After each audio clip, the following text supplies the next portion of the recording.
I never expected to fall in love inside a burning building. Not with a man like him. Not with someone the whole city admired long.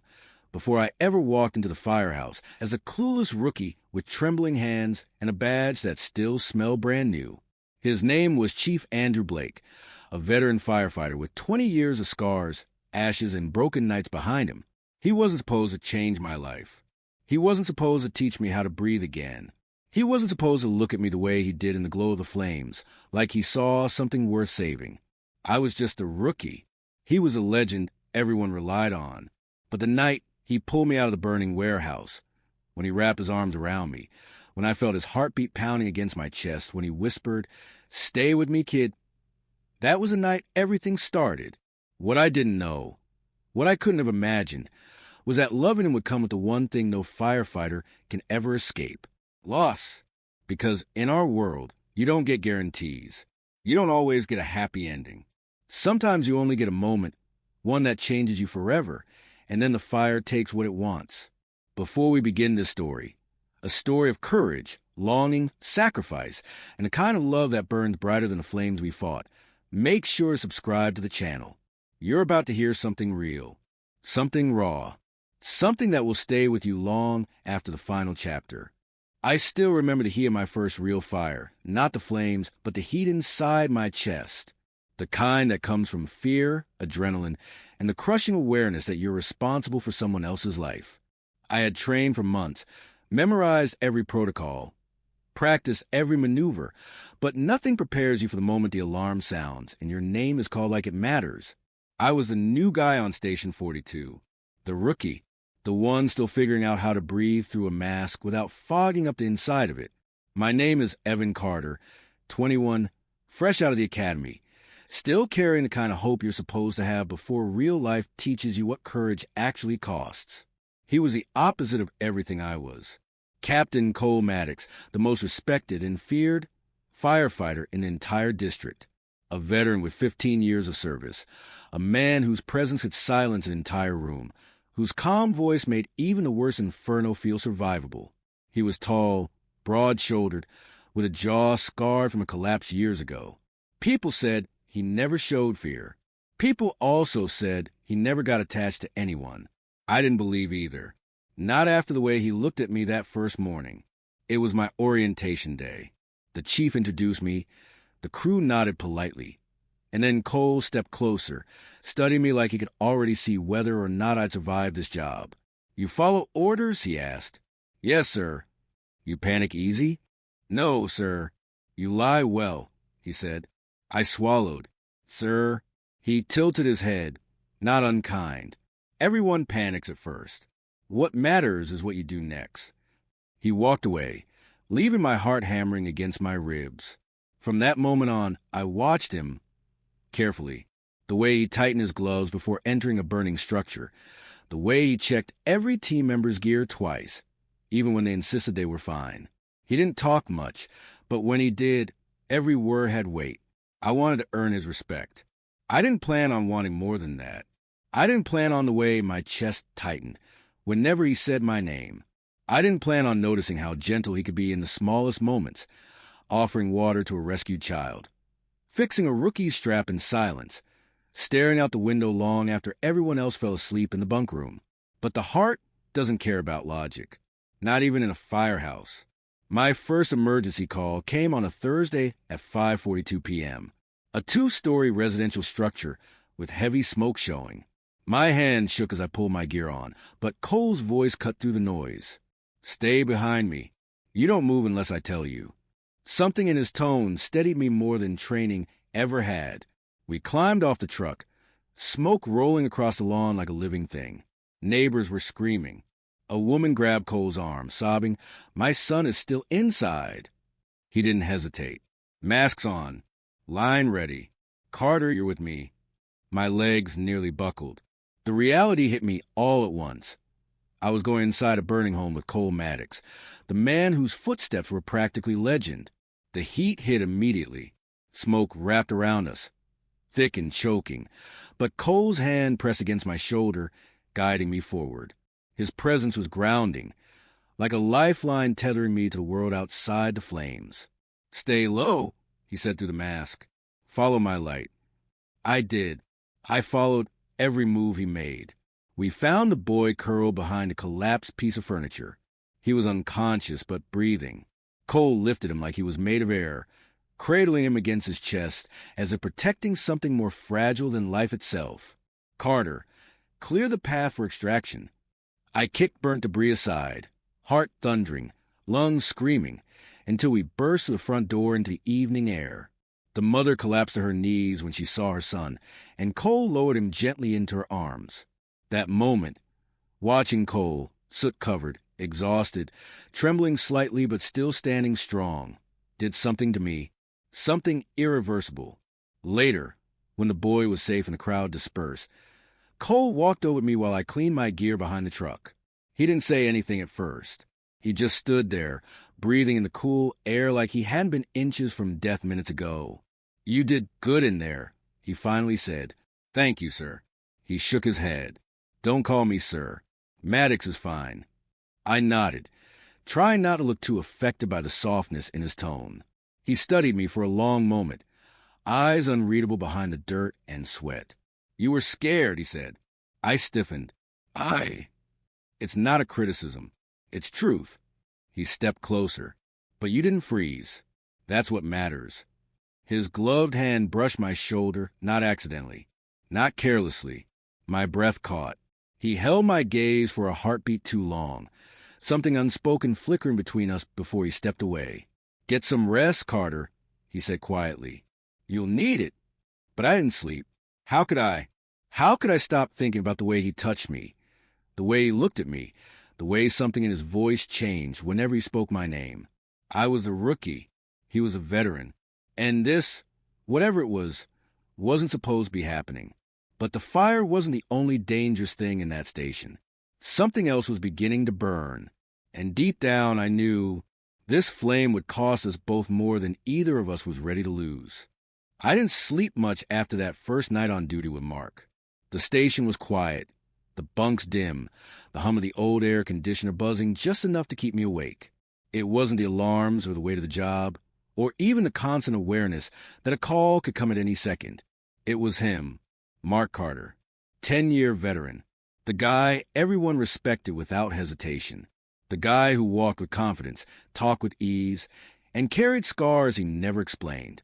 And somehow, the guy who had taken one look at me, the new recruit still smelling like academy nerves, and decided I was worth paying attention to.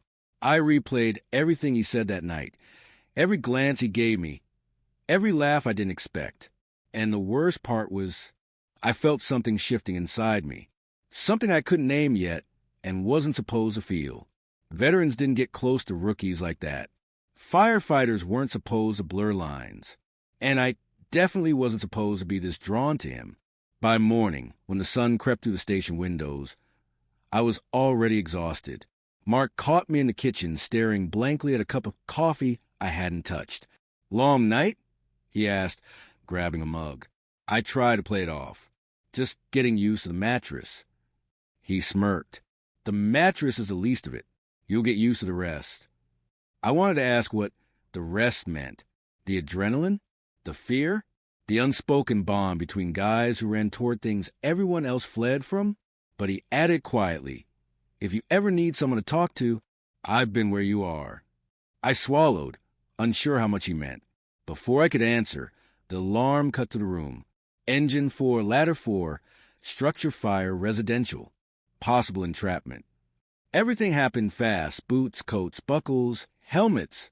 My hands shook, but my body remembered the drills. Follow the team. Stick to protocol. Trust your partner. Mark ran beside me as we climbed into the engine. "You stay behind me," he ordered, eyes sharp. "You listen for my voice. You do not separate." "Got it." "Yes, sir." He smirked. "I told you not to call me that." When we arrived, thick smoke curled out of the windows of a small house. Neighbors shouted. A woman screamed the same word over and over. "My son, my son, my son." Mark grabbed my shoulder. "You ready?" No, not even close. But I nodded anyway. Inside, the heat hit like a wall. Smoke swallowed the room. thick and black, and for a moment I couldn't see anything except Mark's silhouette in front of me. He moved with confidence, sweeping rooms, directing everyone, shouting clear orders I clung to like lifelines. I followed him down the hallway as flames crackled overhead. Then we heard it, a faint cough. A child. Mark moved instantly. Right side bedroom. We pushed in. Flames licked the ceiling. Smoke dropped low.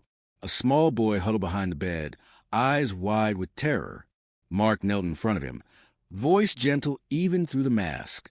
"Buddy, we're here to get you out. I need you to hold on to my neck, okay?" The boy lunged forward and wrapped his arms around Mark. I covered them, helping shield the heat as we moved out. The moment we exited the door, the house groaned behind us, with cracking, roof caving. We barely made it out before the front room collapsed. Outside, paramedics rushed toward the child. His mother sobbed, grabbing him so tightly the boy squeaked. Mark pulled off his helmet, sweat and soot dripping down his face. He leaned over, hands braced on his knees, breathing hard. I stepped toward him. "Hey, you good?" "Yeah," he said, catching his breath. "Just been a while since a call like that." He straightened, and when his eyes met mine, something passed between us. Something raw, something unspoken, something that made my stomach flip. "You did good in there," he said. I shrugged. "I just followed you. That's exactly why you did good." He clapped a hand on my shoulder, firm, strong, steady, but longer than it needed to be. His thumb brushed my collarbone before he pulled away. That touch stayed on my skin like fire. Back at the station, the guys slapped me on the back, congratulated me, called me rookie with pride instead of mockery. It felt good, better than I expected. But Mark felt different. When the others weren't looking, his eyes lingered a little too long. When he passed behind me, his hand grazed my back instead of just moving around me. His voice softened every time he said my name. By evening, the station was quieter. Some guys were watching TV, others resting. I found Mark alone in the garage, wiping down the engine. I hovered near the doorway, unsure if I should go in. "One of us has to talk first," he said suddenly, not looking up. My heart raced. "About what?" He stopped wiping and finally turned to me. "You know," he said, "unless you're pretending you don't." I stepped closer. "I don't want to assume anything." He laughed softly. "You think you're the only one confused here?" I froze.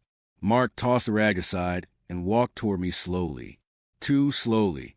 His boots echoed on the concrete, loud enough to make my breath catch. "You make this job feel different," he said. "And that hasn't happened in a long time." I swallowed hard. "Mark, I'm not supposed to feel anything for a rookie. But I do." My chest tightened painfully. "And I know you feel something too," he added quietly. "You don't have to say it. I can see it." Before I could answer, before I could even breathe, the alarm shattered the moment. Station 4, major structure collapse. Multiple victims trapped. Mark stepped back instantly. The vulnerability vanished. The veteran returned. "We'll talk later," he said. But I didn't know then. Later wouldn't come the way we hoped. Because that next call, the one we were dispatched to, would be the one that changed everything. And nothing about us would ever be the same after it. People say fire has a sound. They're right. It's not just crackling. It whispers. It warns. It tests you. That morning, when the alarm tore through the station, I already felt something wrong in my bones. Maybe it was the leftovers of last night's conversation with Cole. Maybe it was the way he avoided my eyes when he walked past me during gear check, like he was hiding something from himself more than from me. Either way, when we climbed into the engine, my heart wouldn't settle. Warehouse fire. Our captain shouted over sirens. Multiple calls. Possible entrapment. Cole strapped on his air mask, but didn't look at me. He always checked my buckles before a big call.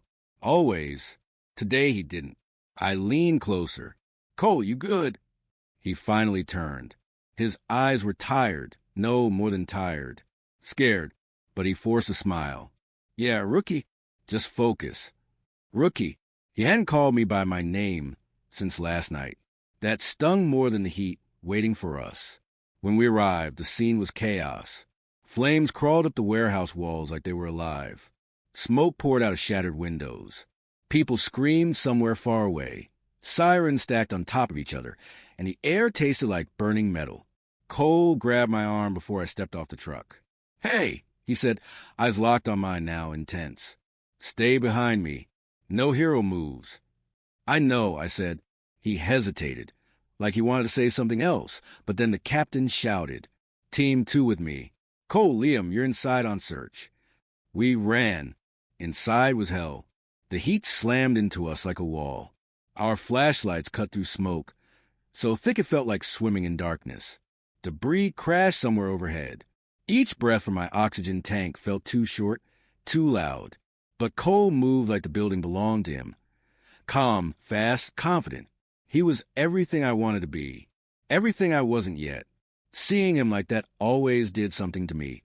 Something I couldn't name without risking too much. We reached the first hallway. Flames chewed through crates on both sides. "Liam, stay close," Cole said, voice rough through the mask. "I'm right behind you." We pushed deeper. A door collapsed behind us with a violent roar. Cole turned instantly. "You okay?" "Yeah." "You sure?" He stepped closer, hands gripping my shoulders. His visor reflected my flashlight, but I could still feel his fear. "You stay with me. Always. Don't lose me." I froze, because that sounded like more than a command, more than protocol. But before I could answer, a scream sliced through the building. "Help! Somebody, please." Cole jerked his head toward the sound. "Left side. Let's go." We sprinted toward it, smoke swirling around us like angry shadows. A fallen beam blocked the doorway, flames licking the edges. Cole dropped to his knees. "Victims inside. Small space. We'll have to squeeze through." "I can do it," I said instantly. "No, I'll go first." "But Liam, behind me." This time, the way he said my name wasn't hard or distant. It was soft, terrified, like he couldn't stand the idea of me getting hurt. He forced himself under the beam. I followed, pushing through the opening until we reached a small storage room. A teenage boy sat coughing, trapped under another fallen shelf. "I got you," Cole said, lifting the metal with a grunt. We dragged the boy out, half carrying him. The kid clung to me, wheezing, sobbing into my jacket. "We're getting you out," I told him, but as we reached the hallway again, the ceiling groaned. Flames surged across the top like an explosion of orange teeth. Cole shoved the boy toward me. "Go, Liam. Take him outside." "No, I'm not leaving you." His eyes locked on mine, desperate, pleading. "Go. I'll be right behind you." Something deep in me cracked, because I knew he was lying. He knew it too. "Cole, go." The scream in his voice. I had never heard him sound like that. I wrapped my arm around the coughing boy and dragged him toward the exit. Behind me, the world erupted. Flames roared like they were chasing us. We burst through the door and stumbled into the sunlight. Paramedics rushed in and grabbed the kid from my arms. I ripped off my mask, gasping. Cole's still inside. He's right behind. But when I turned around, he wasn't. Smoke swallowed the doorway. Fire shot out like teeth. The building rumbled with the sound of collapse. "No!" I whispered. I took one step forward. Then another. 2 firefighters grabbed me. "Kid and Cole is in there." I shouted, "Let me go." But they didn't. The building shook again, a sound like the earth splitting. A section of the roof caved inward. Flames burst through the opening, tearing upward like fury itself. "Cole!" My voice broke. My chest felt like it was being crushed from the inside. I tried to run again, but they held me tighter. "You'll die in there," one yelled. "I don't care." I screamed. I meant it. In that moment, I meant every word. Because Cole wasn't just my mentor.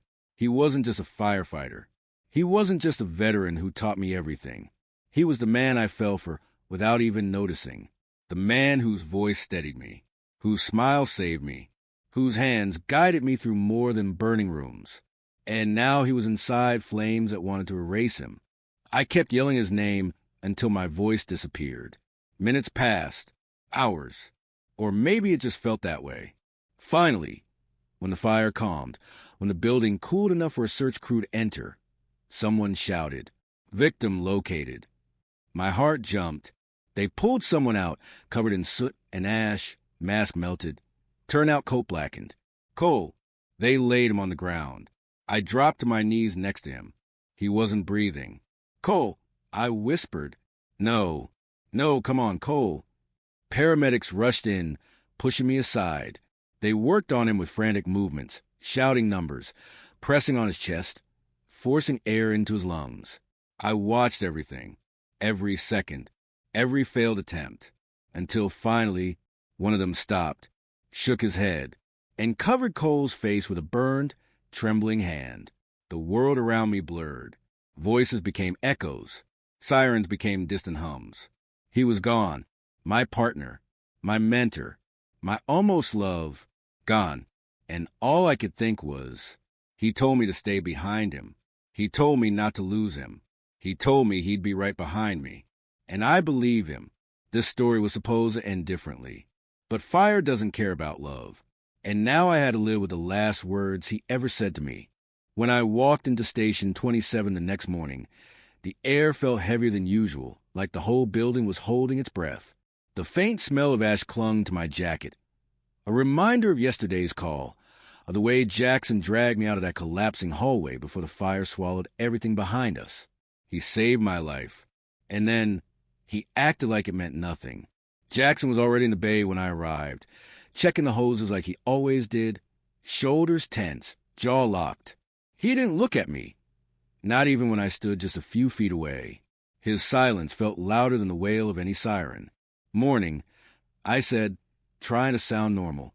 He didn't answer, not until a long 30 seconds later when he muttered, "Gear check." "Not, are you okay? Not you sleep at all?" Not even his usual half-smirk that made me nervous for reasons I didn't want to name. Just business. Just distance. I swallowed the sting and followed him toward Engine 7. My chest still ached from the smoke, but I forced steady breaths, watching him move with that calm, deliberate strength, like nothing could shake him, even though I knew something had. I saw it yesterday, in the way he grabbed me too fast, in the way his hands shook after he pulled me out, in the way he refused to look at me afterward, like he'd almost lost something he didn't want to admit he cared about. "Does your shoulder still hurt?" I asked quietly. Jackson tightened a valve with too much force. "It's fine. You didn't even check it." He shot me a cold look. I said, "It's fine, rookie." That word, rookie, landed like a slap. He hadn't called me that in days. Before I could answer, Captain Morris walked in. "Gear up. We're doing a full building drill in 20. Jackson brushed past me without a word. I flinched at how hard he avoided me, how careful he was not to touch me. Maybe I should have left alone. Maybe I should have respected his space. But something inside me cracked. After drill prep, while the others were busy setting up the ventilation equipment, I followed him into the empty locker room. He heard my footsteps but didn't turn. "What do you want?" he asked. "You've been ignoring me." "No, I haven't." "Yes, you have," I said, heart pounding. "Since the fire yesterday. Since what happened. Since you—" "Don't," he said sharply. "Jackson." He slammed his locker door shut, turning toward me with eyes that held too many emotions at once. Anger, fear, guilt. Something else I couldn't name. "You almost died," he hissed. "I told you not to go down that hallway. I told you to stay behind me. I had to help the kid. You could have burned alive." His voice cracked on that last word, and for the first time, I saw the truth. He wasn't angry at me. He was terrified.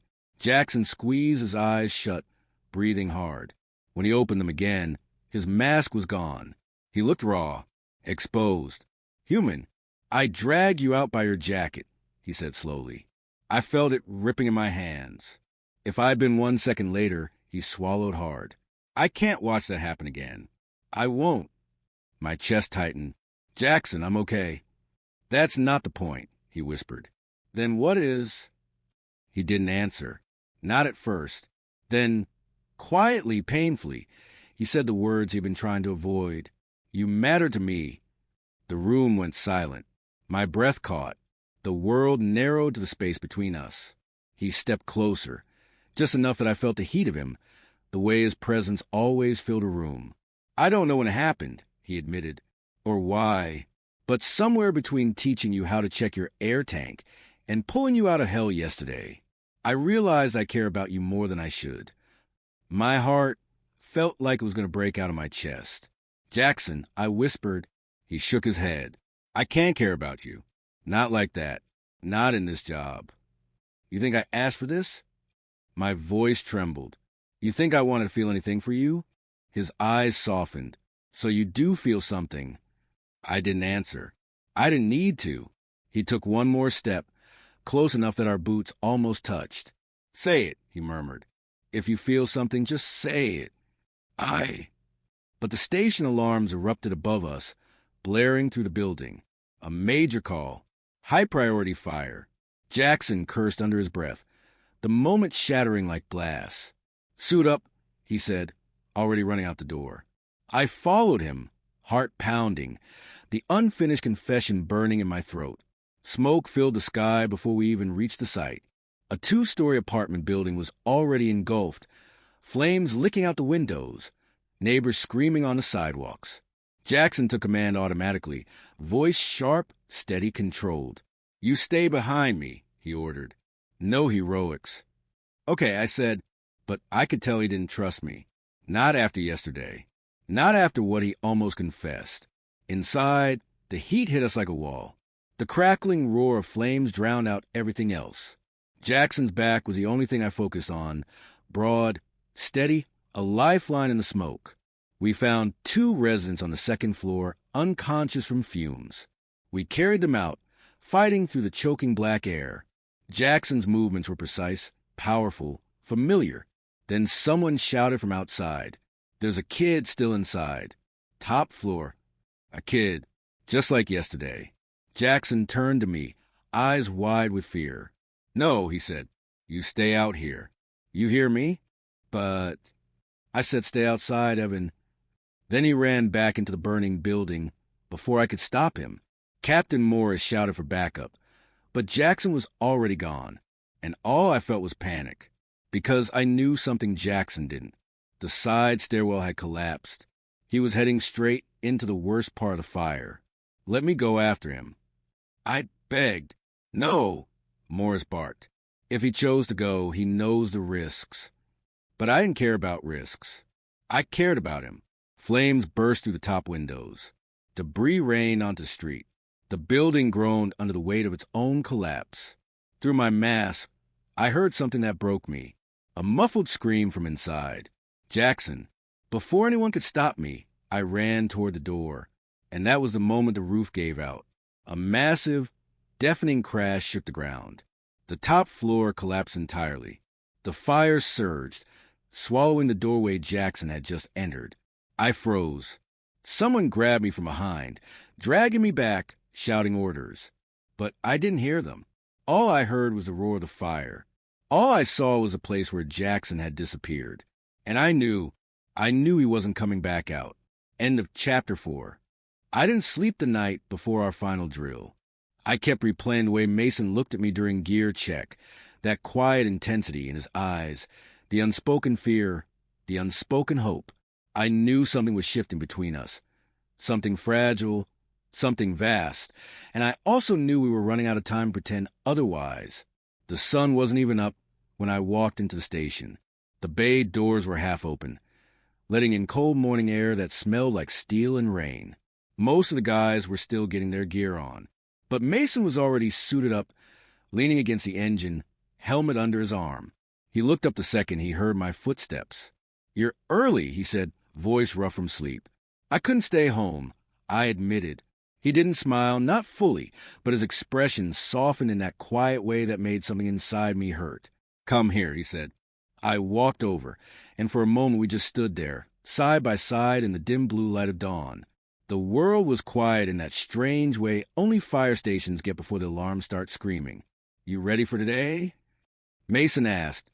No, I answered honestly. Are you? He let out a breath. Doesn't matter. We go anyway. That was Mason, facing fear with stubborn resolve, walking into flames because someone had to. He nudged my shoulder gently. Stick close to me today. You always say that. And I'll keep saying it, he replied, until you stop needing to hear it. But the truth was, I didn't know whether I needed to hear it or needed him. Before I could answer, the captain's whistle cut through the bay. Gear check. Let's move. Everyone scrambled. Mason stepped in front of me, adjusting a strap on my SCBA like it was instinct. You're too tense, he said quietly. Breathe through it. I tried and failed. Mason's voice softened. Look at me. I did. And for a moment, one impossibly brief moment, I forgot we were inside a fire station. Forget the others. Forgot the alarms. Forgot everything except the man standing inches from me. His eyes locked on mine. The ghost of something dangerous forming between us. You're not alone in this, he said. You're not alone in anything. My chest tightened so painfully it felt like my ribs were folding inward. Mason, I whispered, because it was the only word I trusted myself to say. He didn't answer, but the shift in his expression said everything. The longing, the restraint, the fear, the want. But the moment was crushed instantly when the station alarm exploded behind us. Structure fire, multiple callers, possible entrapment. And just like that, the world snapped back into motion. Mason grabbed his helmet. Let's go. The ride to the fire was a blur of sirens and flashing lights. I watched Mason cross the engine, the way he braced his arms, the way he stared forward, jaw tight, already planning our approach. He glanced at me once, just once, and it said everything. Stay close. Don't disappear on me. Not today. Smoke was visible long before we reached the neighborhood. A thick black column rising behind a row of houses. The captain shouted orders before the engine even stopped rolling. 2-story residence. Flames showing from the rear. Reports of a child trapped upstairs. My stomach dropped. This wasn't a drill. This wasn't training. This was real. Terrifyingly, dangerously real. Mason was off the engine before I hit the ground. Rookie on me, he yelled. I followed him as we advanced toward the side entry. The heat hit us instantly, enormous and suffocating even through gear. Mason smashed a window to release pressure while I stayed low, sweeping the floor with a thermal camera. Nothing on the first floor. I shouted through my mask. Then we're going up, Mason said. Stay tight on my back. The staircase was half burned, every step threatening to collapse. Each foot we climbed felt like balancing over a grave. Smoke swallowed us whole. Heat pressed into our bodies. The structure moaned above us, the death rattle of a house moments from giving up. Halfway up, I heard it. A faint sound. A cough. Left bedroom. I cried. We pushed toward the sound. Mason forced the door open, and through the smoke we saw a boy curled in a corner, coughing violently, barely conscious. I've got him, Mason said. He lifted the boy against his chest, turned to leave, and that was when the floor under us groaned with a sound that froze my blood. Move! Mason shouted. We ran. The staircase trembled violently beneath us. Go, Evan! Mason yelled. I'm right behind you. I ran down the steps as fast as I could, the child's coughing echoing in my ears.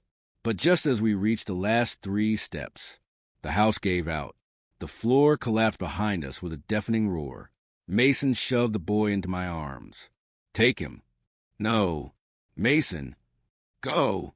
I stumbled forward, hitting the ground. Other firefighters grabbed the child from me just as flames erupted behind us. Mason. I screamed, scrambling toward the collapse. Hands grabbed me, dragging me back. No. He's still, let me go. He's still in there. But the fire consumed the stairs. The ceiling caved. The inferno roared like a monster swallowing everything. I heard nothing after that. No voice. No radio call. No footsteps. Just silence behind the fire. A silence I never recovered from. They pulled Mason out 8 minutes later. 8 minutes. Long enough to tear a future apart. He wasn't breathing. He wasn't moving. He wasn't coming back. I fell to my knees beside the stretcher, screaming his name until my throat burned.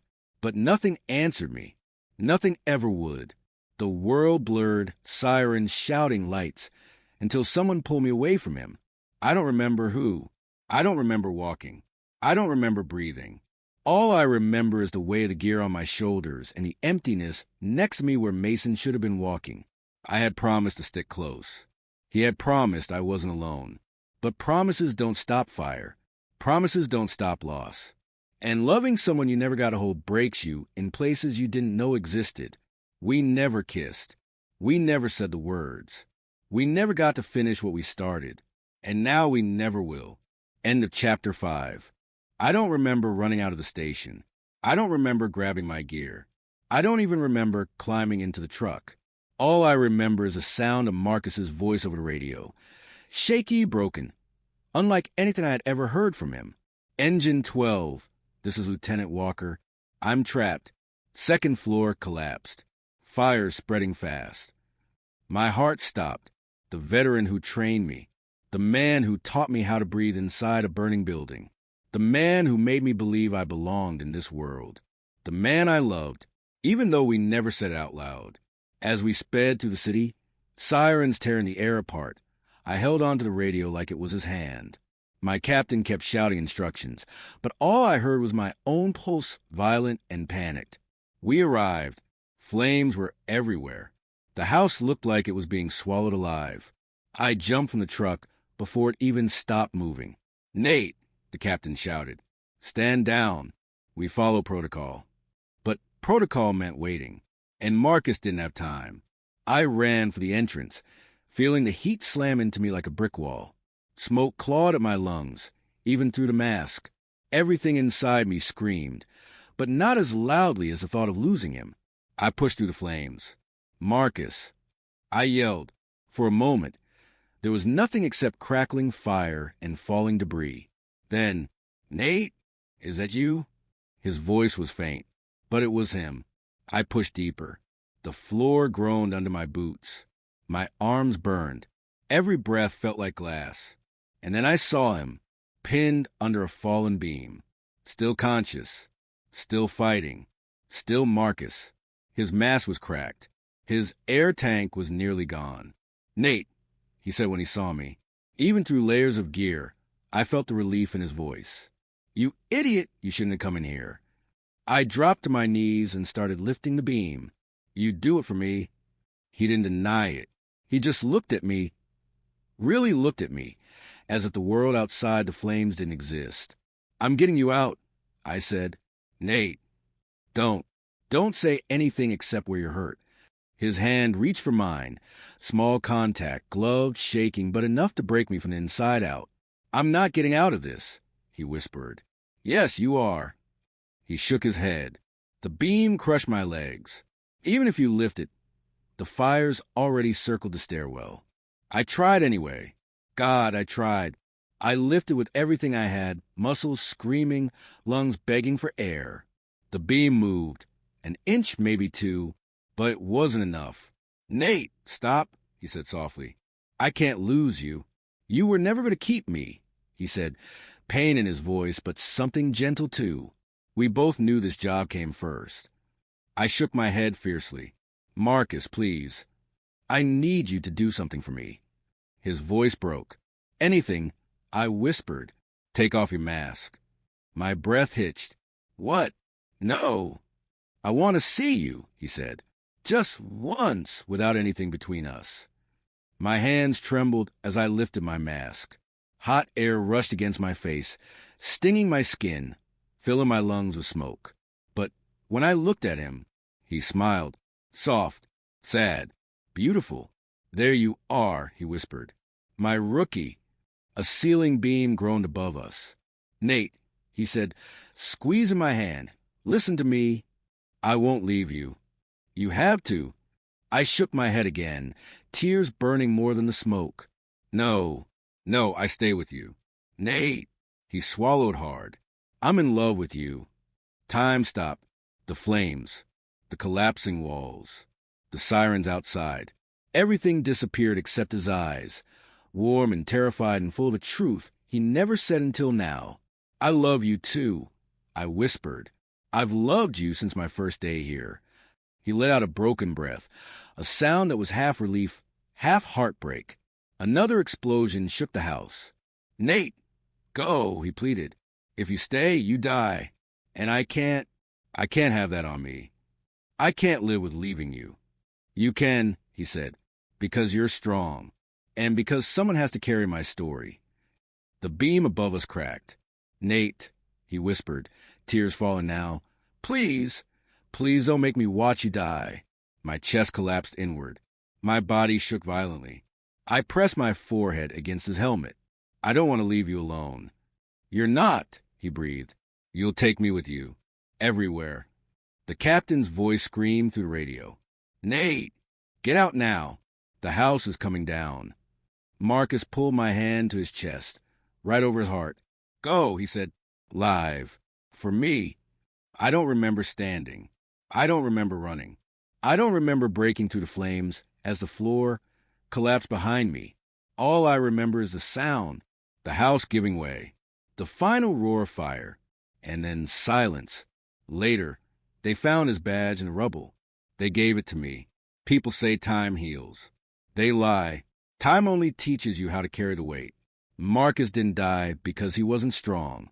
He died because he was a hero, because he saved a family, because he told the rookie he loved him and made him walk away to live. And I did. I lived every day for him, because that's what love is in the end. Not the kiss you get, not the promise you keep, but the life you continue, because someone you loved believed you deserved to.